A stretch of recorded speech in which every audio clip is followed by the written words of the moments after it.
The ballroom was a cathedral of light. 12 crystal chandeliers hung from a vaulted ceiling of the Grand Meridian Hotel in Washington, D.C., each one casting a warm, golden glow over the 230 guests seated below. The tables were dressed in ivory linen and draped with white orchids. The glasses were crystal. The silverware was real. Every person in that room had been invited because they mattered, because their name carried weight, because their presence was a statement in itself. It was the annual Pinnacle Healthcare Leadership Gala, the most important night in the American healthcare industry calendar. And somewhere in the middle of the third row, quietly adjusting the pearl bracelet on her left wrist, sat a woman no one in that room fully understood yet. Her name was Camille Adaeze Weston. She was 44 years old. She wore a midnight blue gown that had been pressed, not tailored. Her hair was pulled back simply, not styled by any hand but her own. She wore no dramatic jewelry, no statement piece, nothing that announced itself. She sat with the quiet patience of someone who had spent years learning how to disappear into a room. Not because she lacked presence, but because she had long ago understood that visibility was a choice, and she had chosen deliberately not to exercise it. Not yet. At the front of the room, the ceremony was running precisely on schedule. A sleek podium bearing the gold seal of the National Healthcare Alliance stood center stage. The master of ceremonies, a man named Franklin Osei, adjusted his microphone and smiled with particular confidence of someone who believed the room was his. "Ladies and gentlemen," he said, his voice rolling warmly through the space.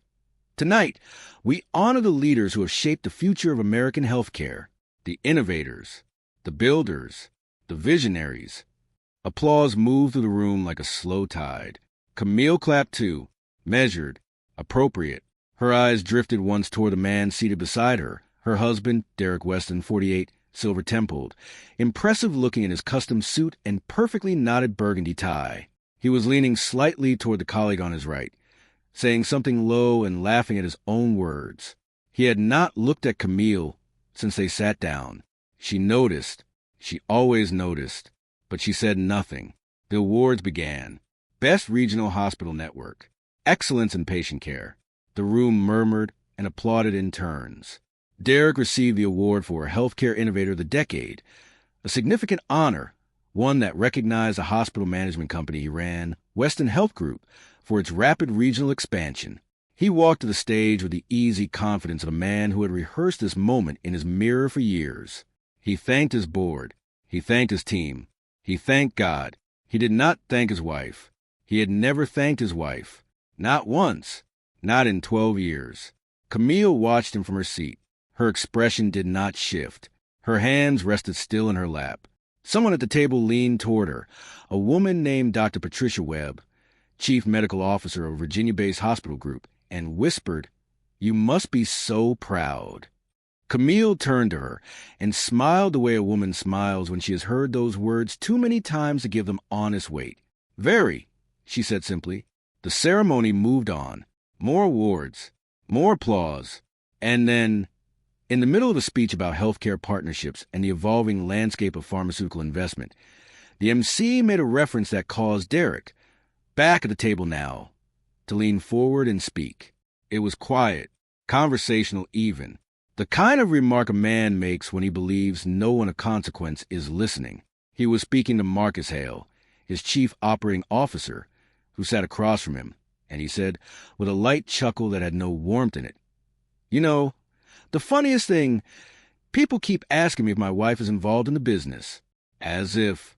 He glanced sideways toward Camille without fully looking at her. "She's good for the optics. That's about it. 12 years, and she's still just along for the ride. Dead weight in a nice dress." Marcus laughed, politely and uncomfortably. Derrick reached for his wine glass. The table went briefly, almost imperceptibly, quiet. And Camille Adaeze Weston, who had heard every word, who had in fact spent the last 12 years building something so large, so carefully, so quietly that not even the man who shared her bed had thought to ask what she did with her days, Camille did not flinch. She did not look at her husband. She did not reach for her water glass. She did not blink more than she needed to. She simply sat, still as a hell breath, and turned her gaze back toward the stage. And somewhere behind those steady, Dark eyes, something settled. Not broke, not shattered, settled, like a decision that had been waiting, patient and composed, for exactly the right moment to become action. That moment, she understood quietly, was no longer far away. To understand Camille, you had to go back before Derrick. You had to go back to a small house in Enugu, Nigeria, where a girl grew up watching her mother hold a household together with the same two hands she used to wrap wounds at the local clinic. Her mother, Ngozi, was not a doctor. She was a nurse's aide, but she had a healer's precision and a quiet woman's discipline. She worked before dawn and returned after dark and never once complained within her daughter's hearing, because she believed that complaint was a form of surrender, and Ngozi Adaeze had not been raised to surrender. Camille inherited both the discipline and the silence. She came to the United States at 22 on a scholarship to study biochemistry at Howard University in Washington, D.C. She was not the loudest student in her department. She was not the most visible. But her professors remembered her, years later, as the one who asked questions no one else thought to ask. Not because they were trying to impress, but because the answers genuinely mattered to her. She graduated with honors. She went on to complete a master's degree in health systems management at Johns Hopkins. She worked for 6 years in pharmaceutical consulting, building a reputation so precise and so methodical that her clients referred to her not as a consultant, but as the architect. She didn't just advise on healthcare systems. She designed them from the inside out. She met Derrick Weston at a conference in New York. He was charming in the way of men who understand performance of charm. He was intelligent, genuinely intelligent and ambitious, and he pursued her with the kind of focused attention that can feel at first like devotion. It took her longer than she would later admit to understand that what Derrick had really seen in her was something he could attach himself to and benefit from, not a partner, an asset. They married when Camille was 32. In the early years, she gave a great deal to marriage. She helped structure the early strategy behind Weston Health Group. She sat in on board meetings and said little but saw everything. She helped Derrick navigate 2 acquisitions that would have failed without her structural analysis, and she did it without asking for credit, because she was still learning then what the world would do with a woman who asked for credit. What the world did generally was take the credit and leave her name off it. And so, over time, she stopped contributing openly to Derrick's business, not out of bitterness, out of clarity. She understood, finally, that the space she was being offered inside his world was too small for what she was actually capable of, and rather than fight for a larger space in someone else's architecture, she made a quiet decision. She would build her own. This is the part that no one, not Derrick, not his board, not the guests of the Meridian Gala, knew. For 10 years, working largely from a second office she leased under a subsidiary holding company, Camille had been assembling something extraordinary. It had started with a small stake in a pharmaceutical distribution startup run by 2 of her former Johns Hopkins colleagues. She had used her own savings, money she had been setting aside since her consulting days, money that existed entirely outside the joint accounts she and Derrick maintained. She had invested quietly, advising without taking a formal role, watching the company grow from a regional player to a national one. She had then leveraged that stake, carefully and without drama, into a series of strategic acquisitions. A rural hospital network in the Southeast, a medical technology company based in Atlanta that was developing next-generation remote diagnostic tools, a health insurance micro-platform that was quietly dominating underserved markets in 12 states. She had done this the way her mother had done everything, before dawn and after dark, without complaint, without announcement. She was not a silent partner. She was a silent architect. Her holding company, Adaeze Meridian Health Holdings, the name visible only to those who knew where to look in SEC filings, had grown, as of the last quarterly valuation, to a total enterprise value of approximately $58 billion. $58 billion. Camille Weston was, by every objective financial metric, one of the most powerful figures in the American healthcare industry, and her husband had just called her dead weight. At home, their life occupied a 10,000-square-foot estate in Georgetown. It was beautiful. It was correct. It had all the surfaces of a perfect marriage. Derrick entertained frequently business associates, political figures, healthcare lobbyists. Camille was present at these dinners in the way good art is present in a room, appreciated aesthetically, rarely engaged with, never taken down from the wall and studied. She cooked when asked. She smiled when photographed. She listened when spoken to. And she worked. She worked every morning from 5 to 7, before anyone in the house was awake, in the private study that Derrick had never once entered because he did not believe there was anything in it worth his time. He had no idea what lived in that room. He had never thought to ask. The morning after the gala, Camille woke at 5 o'clock, as she always did. She did not lie in bed thinking about what Derrick had said. She had already processed it, somewhere during the drive home, somewhere in the quiet space between hearing the words and choosing not to react to them. Processing was not the same as dismissing. She had not dismissed it. She had filed it, precisely, in the part of her mind reserved for things that would eventually require action. She made coffee. She went to her study. She opened 3 files and answered 11 emails before the sun had fully risen above the Georgetown skyline. Derrick slept until 8. He came downstairs in his robe, poured himself coffee, and moved through the kitchen without acknowledging her presence at the breakfast table. He picked up his phone and began scrolling. He sat down. He read something that made him chuckle. He poured a second cup. "You get in late?" he said finally, without looking up. "No," Camille said. "Same time as you." He made a non-committal sound and returned to his phone. This was not unusual. This was, in fact, the steady texture of their mornings. Derrick occupied rooms the way he occupied conversations, fully, as though the space had been arranged for his comfort alone. Camille had stopped requiring his attention years ago. What she had not done, what she was now beginning to reconsider, was whether his indifference should continue to cost her nothing. The weeks that followed the gala moved with surface-level normalcy. Derrick's award was featured in 2 industry publications. He gave an interview to a healthcare podcast and spoke for 45 minutes about leadership, vision, and the importance of surrounding yourself with the right people. When the interviewer asked if he had a personal support system, he said, "Absolutely. My team is everything." He said nothing about his wife. The podcast aired on a Tuesday. Camille heard it while driving to a board meeting. Not Derrick's board. Hers. She sat in the back seat of a black SUV driven by a man named Kwame, who had been her private driver for 7 years and who understood, without it ever being said, that what happened in this car stayed in this car. She listened to Derrick's voice on the audio, describing his vision, his discipline, his path. She looked out the window at the gray February sky over Maryland and felt the particular loneliness of someone who has been thoroughly erased from their own life. She did not cry. She had not cried in front of anyone in 11 years. The board meeting was in a glass-walled conference room on the 14th floor of a building in Silver Spring. 12 people sat around the table.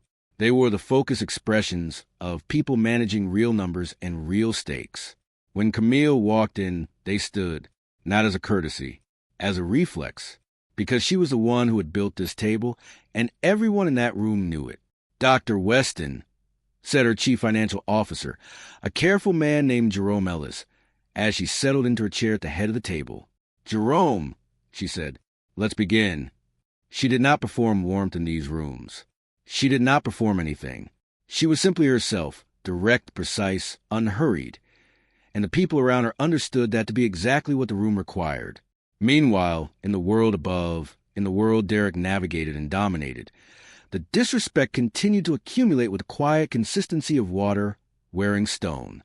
At a dinner party hosted by Franklin Osei, the MC from a gala, Derrick introduced Camille to a United States Senator with the words, "And this is my wife.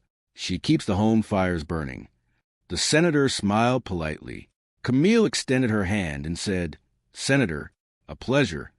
She did not correct Derrick. She filed it. At a hospital board luncheon she attended as Derrick's companion, one of his board members, a man named Gerald Ashworth, wide and loud and deeply fond of his own opinions, looked at Camille across the table and said, "So, what is it you do, Mrs. Weston?" Philanthropy? The word was not delivered unkindly. It was delivered the way one speaks to furniture, pleasantly, without expectation of meaningful reply. Health systems investment. Camille said, "Oh, lovely," Gerald said, already turning away. My wife does a bit of that too. The charity auction circuit. Derrick said nothing. He was talking to someone else. Camille looked at Gerald Ashworth for exactly 3 seconds longer than was comfortable, and then she turned to her own conversation.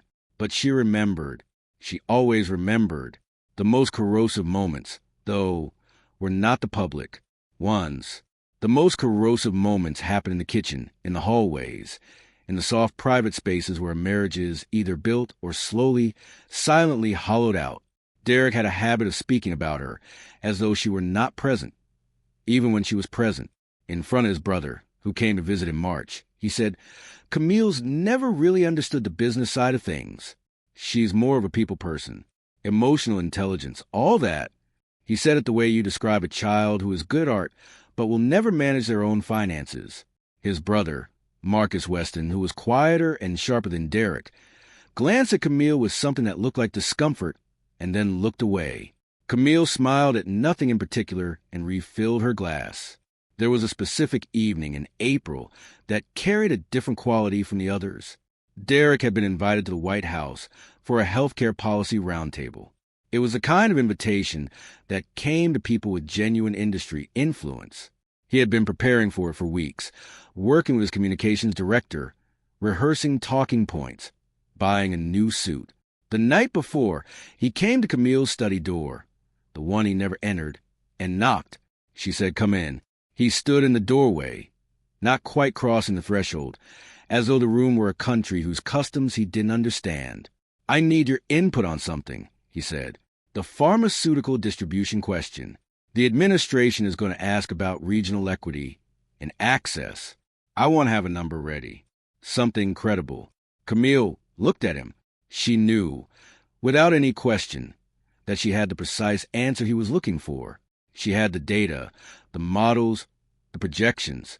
She had been living inside the pharmaceutical distribution world for a decade, and the access equity question was something her own company had been solving systematically in 12 states.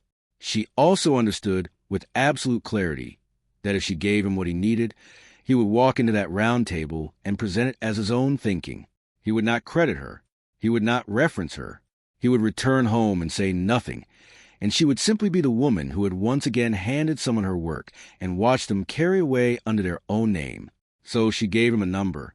One number, accurate enough to be credible, not complete enough to be the full picture. 34% underserved coverage in rural southern states, she said. That's your anchor figure. He wrote it down without saying thank you. He went to the White House the next day. He used the number. Camille watched the live stream of the round table from her study, her coffee cooling beside her, and she felt the pressure building in her chest weigh weather bills before front moves through, heavy and invisible and inevitable. She opened a file on her desk, a file she had opened before, but not yet acted on. She read the first page slowly. Then she picked up her phone and called her lawyer. The moment that changed everything arrived in May, and it arrived in public. The occasion was the annual spring dinner of the Chesapeake Medical Alliance, a prestigious gathering of healthcare executive investors and policy leaders that Derrick had hosted under the Weston Health Group banner for the past 6 years. It was held at their Georgetown home, catered by a team that had been preparing for 3 days, and it drew 64 of the most influential people in the regional healthcare economy. Camille had, as always, been the invisible architecture of the evening. She had coordinated the guest list with Derrick's executive assistant. She had selected the menu. She had arranged the floor design and confirmed the audio setup, and reviewed the table placement for networking logic, making sure that the right people were seated near the right people, so that Derrick's conversations would be maximally productive. She had done all of this, as she did all things, without announcement or expectation of acknowledgement. She had also, as she moved through those preparations, understood that something about this evening felt different. There was a new guest on the list, a man named Roland Stein, the founder and managing partner of Stein Capital Partners, one of the largest healthcare-focused private equity firms on the East Coast. Roland Stein rarely attended events like this. His presence at the dinner suggested Derrick was pursuing a significant capital arrangement. Camille knew Roland Stein. She had known him for 6 years. He had been one of the early investors in a company she owned. He did not know who she was, or rather, He did not know that the Camille Adaeze Weston he was about to meet at this dinner was the same person behind Adaeze Meridian Health Holdings, whose portfolio his firm had studied in investor briefings. He knew her company. He had not connected the name. Camille had known about this gap for years. She had not closed it. Not yet. The dinner began at 7, the rooms filled with conversation, and the self-assured hum of people who are accustomed to influence. Derrick moved to the gathering like a current, shaking hands, directing laughs, presenting himself as the gravitational center of everything. He was good at this, genuinely good, and watching him, Camille could still see the man she had married, the man who had once made her feel that his attention was something worth having. But that was another time. She stood near the edge of the room, speaking quietly with a woman named Dr. Alicia Fan, a hospital administrator from Baltimore, who was one of the few people in Derrick's orbit who consistently looked at Camille and saw something real there.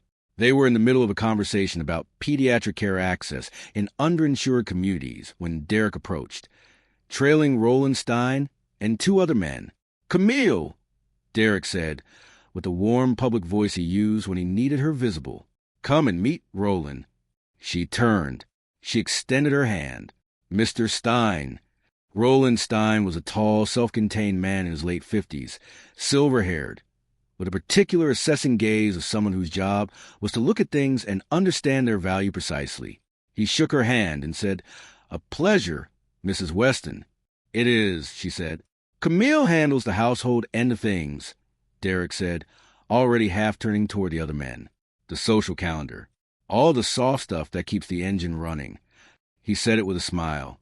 The smile of a man who believed this was a compliment. And then, because that was not enough, because something in him that evening, perhaps the electricity of Stein's presence, perhaps the wine, perhaps the simple long habit of diminishment, he went further.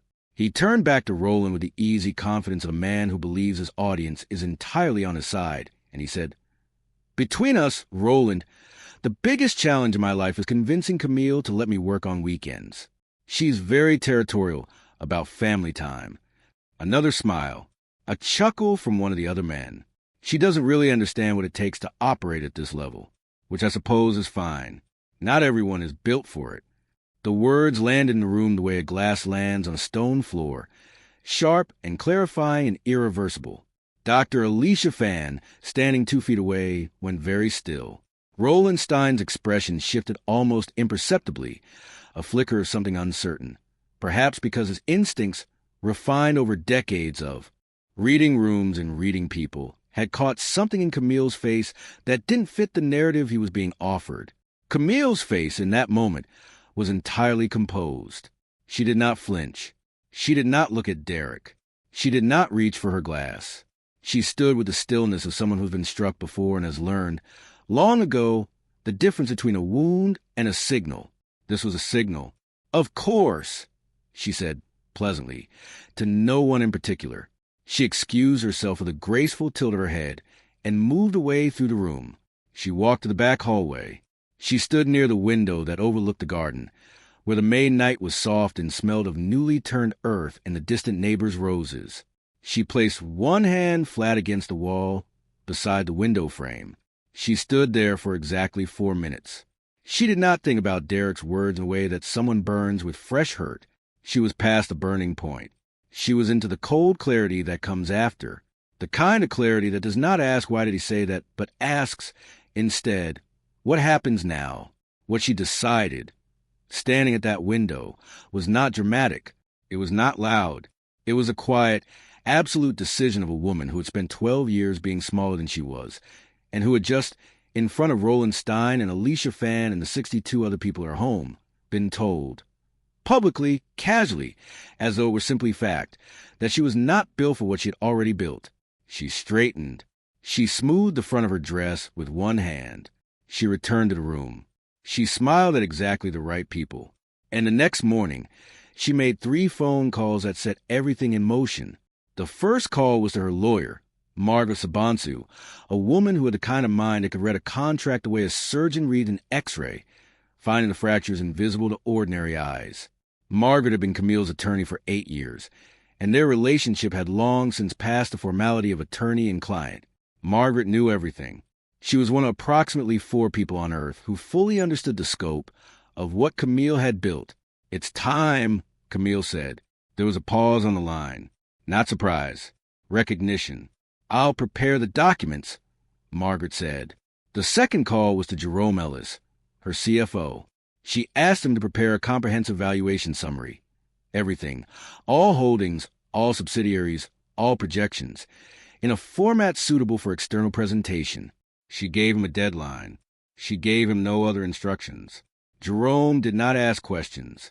In 7 years, he had learned that when Camille gave a deadline, the deadline was the instruction.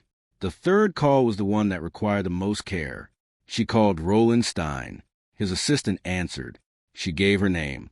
She said she would like to schedule 30 minutes of Mr. Stein's time at his earliest convenience. And she mentioned, quietly and without elaboration, that the conversation would concern Adaeze Meridian Health Holdings. There was a brief pause on the line. Then the assistant said she would check his schedule. Roland Stein called back himself within the hour. "Mrs. Weston," he said. His voice was measured, different from the polite, social register the night before. More alert. "I wasn't aware of the connection." "No," Camille said simply. "Most people aren't." They scheduled a meeting for the following Thursday, in the weeks between the dinner and that meeting. Camille's life on the surface remained exactly as it had always been. She attended 2 charity functions with Derrick. She sat beside him at a hospital board meeting, where she was not introduced to anyone. She answered his questions about the household schedule and confirmed the travel arrangements for a trip he was planning to Chicago. She was present. She was correct. She did not deviate by a single visible degree from Camille the world had always known. But beneath that surface, in the hours before the house woke and the hours after it went to sleep, she was building the scaffolding for something that would change the architecture of her life entirely. She reviewed every document, every filing, every asset.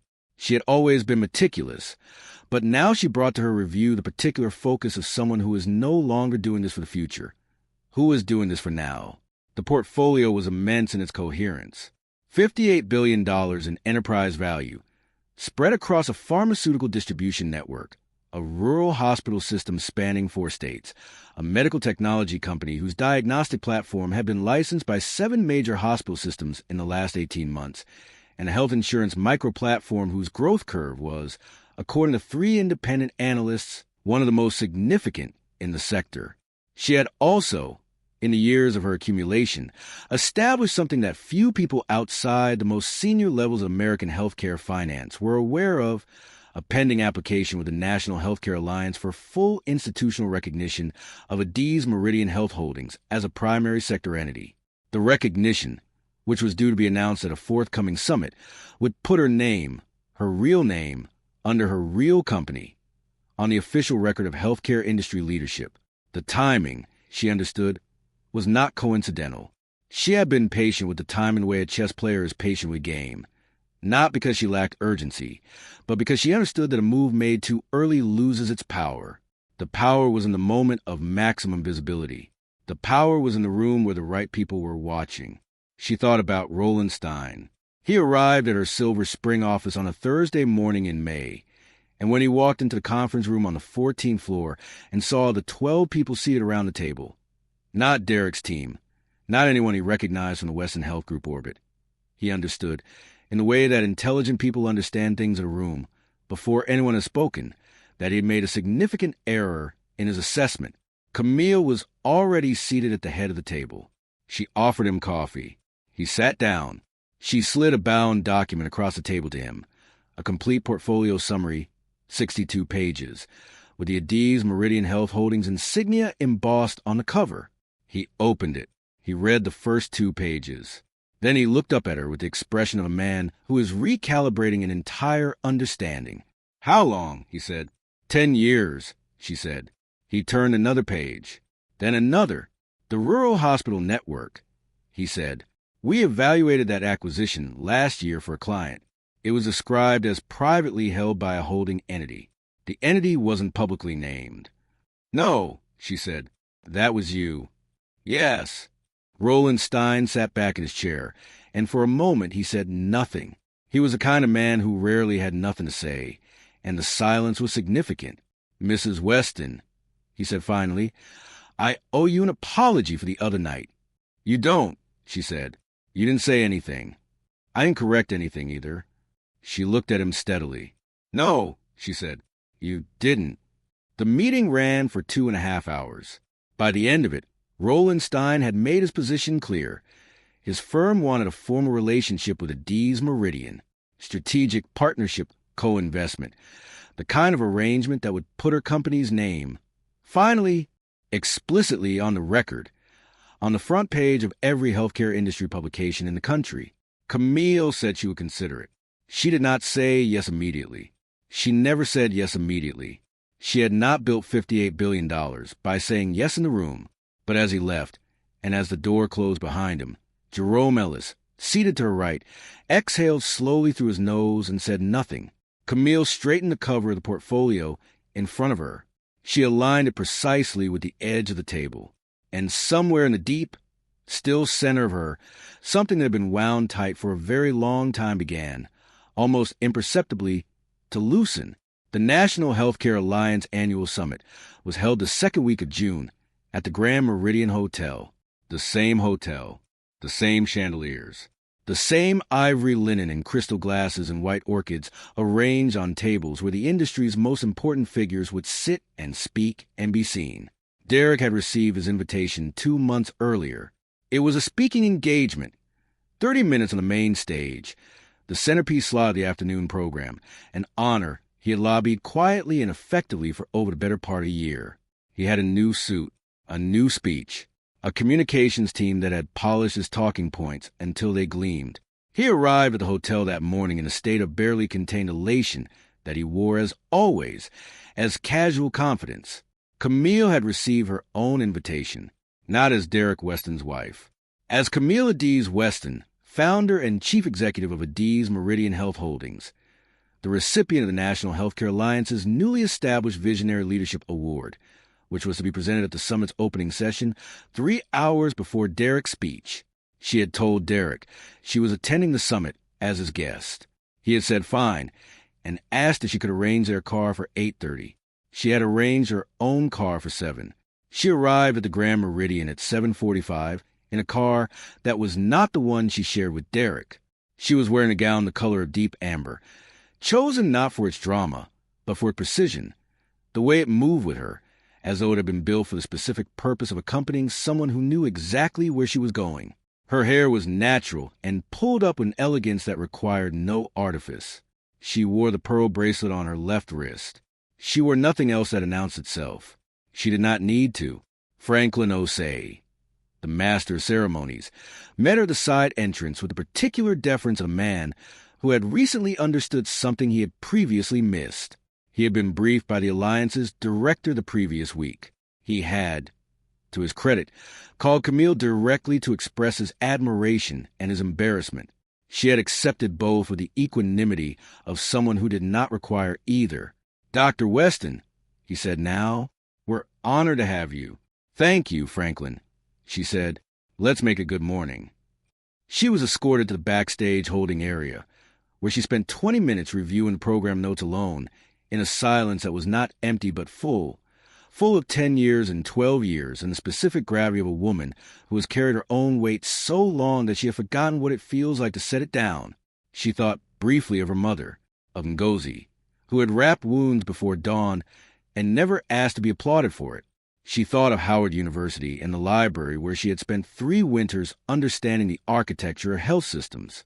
She thought of the small office she had first leased under the holding company name, with its second-hand desk and its one window facing a parking lot, where she had drafted the first investment thesis that would become the foundation of everything. She thought briefly of Derrick. And then Franklin Osei's voice came through the backstage monitor, warming up the room, and she stood, and she smoothed the front of her gown once, and she waited for her name. Derrick Weston arrived at the Grand Meridian at 9:15, accompanied by his chief of staff, Marcus Hale, and 2 members of his communications team. He was in an excellent mood. He accepted a coffee from a circulating server. He greeted the people he knew in the lobby. He moved through the space with the comfort of a man who is completely at home in rooms like this one. His speech was scheduled for 1 o'clock. The opening session, he knew, was a series of awards and recognition moments, industry business, largely processional in nature. He planned to spend the morning networking in the lobby and review spaces before taking his place for the luncheon portion of the program. He did not notice that the room, as he entered it, had taken on a particular quality of attention. He did not notice that several people were looking at something he wasn't looking at. He did not notice because he was not in the habit of looking at anything that didn't reflect his own importance back to him. He found his table. He sat down. He reached for his phone. And then the name came from the speaker above him, in Camille Adaeze's warm, deliberate voice. Ladies and gentlemen, the National Healthcare Alliance is proud to present this year's Visionary Leadership Award to the founder and chief executive of Adaeze Meridian Health Holdings, Dr. Camille Adaeze Weston. The applause that moved through the room was not polite applause. It was a kind of applause that comes when a room is surprised and impressed simultaneously, a sound that has weight to it, that rises and sustains. Derrick's head came up from his phone. At the front of the room, moving across the stage in amber and pearls in the complete, unperformed composure of a woman entirely at home in her own power, was his wife. He sat very still. Marcus Hale, beside him, said nothing. He did not trust himself to say anything. On the stage, Camille accepted the award from the Alliance's director. She held it for a moment before she sat on the podium, and then she looked out at the room. 240 people, all of them watching her, and she spoke. Her voice was level, not triumphant, not sharp, level, the way a river is level, which is to say that its stillness belies the depth and force underneath. I want to begin, she said, by acknowledging something that I think is true of many people in this room. People who build things carefully over time without announcement. What you build doesn't come real only when it is seen. It is real while you are building it. The recognition is generous. The work was already there. A quiet moved through the room. Adaeze Meridian Health Holdings began 10 years ago as a thesis on a piece of paper in a rented office. It became a network that today serves 22 million patients across 14 states. It became a pharmaceutical distribution system that has reduced delivery gaps in rural communities by 61%. It became a medical technology platform that is changing the way diagnosis works at the community level. She paused, not for effect, for truth. It became these things because of the people who trusted the vision when the vision was only a voice in a rented room. I am grateful to them. I am grateful to the team I work with every day, whose names are in the back of your program booklets. I am grateful to this alliance for this recognition. She lifted the award from the podium. And I am grateful, she said, to every person who ever looked at me and saw something less than what I am. You kept me precise. The room held that sentence for a full breath before the applause came. It came like thunder at his table. Derrick Weston sat with his phone in his hand and his coffee untouched. He was not a man who showed feeling easily, but the color had left some part of his face, and what remained was the expression of a man who has just looked down and understood, for the first time, the depth of what he was standing over. Roland Stein, 3 tables away, was applauding steadily. He caught Camille's eye briefly as she stepped back from the podium, and there was in his expression the clean, unambiguous acknowledgement of a man who has recalibrated correctly and is not ashamed to show it. Dr. Alicia Fan was standing. She was not the only one. Gerald Ashworth, the man who had asked if Camille was on a charity auction circuit, was seated very still, staring at the stage with the expression of someone reviewing a significant number of past conversations and arriving at uncomfortable conclusions. And Franklin Osei, who had spent the last 20 minutes preparing himself for exactly this moment, said into his microphone with a warmth that was entirely genuine, "Ladies and gentlemen, Dr. Camille Adaeze Weston." Camille stepped back from the podium. She did not look at Derrick's table. She did not need to. She had not said his name. She had not addressed him. She had not performed her victory for his consumption. What she had done was simply stand in full light, in a room full of witnesses, and be exactly what she had always been. The thunder she delivered had been a whisper, and it had reached every corner of the room. The rest of that day moved with the strange, pressurized calm of the hour after a storm. Derrick's speech was still on the program for 1 o'clock. He delivered it. He stood at the same podium Camille had stood at 3 hours before, and he spoke about healthcare innovation and regional expansion and the vision of Weston Health Group. He used the 34% underserved coverage figure she had given him. He delivered his talking points precisely as rehearsed. The room was attentive, polite, but something in it had shifted, the way a room shifts when the gravitational center has moved, and everyone can feel it, but no one quite names it. Afterward, in the networking session that followed the afternoon program, something particular happened to Derrick Weston. It happened slowly, and it happened in the subtle social register in which these things always happen among powerful people, not in confrontation, but in redirection. The conversations that sought him out were shorter than usual. The questions were more formal.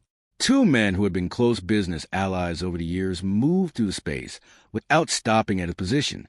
Roland Stein passed within arm's reach and offered a brief, professional nod rather than the extended engagement Derrick had been expecting. The conversation he had hoped to have with the Alliance's director about the board position he'd been cultivating. That conversation did not happen. None of this was announced. None of it was performed for his benefit. It was simply the social recalibration of people who had understood something about valuation and were adjusting accordingly. Marcus Hale, who had been watching all of this from a careful distance, approached his employer near the end of the afternoon and said, "Carefully, Camille's company is what they've been following. That's why half this room came today." Derrick said nothing. Marcus did not push further. In the car on the way home, Derrick and Camille sat together in the back of a vehicle for the first time in many years in a silence that was not their usual silence. Their usual silence was a silence of two people who had run out of things to say to each other. This silence was different. This silence was the silence of something that has finally been named. Derrick, to his credit, and it must be said that he was not a man without intelligence, was the first to speak. "You never told me," he said. Camille turned to look out the window. The city moved past in the late afternoon light. "You never asked," she said. He sat with that for a long time.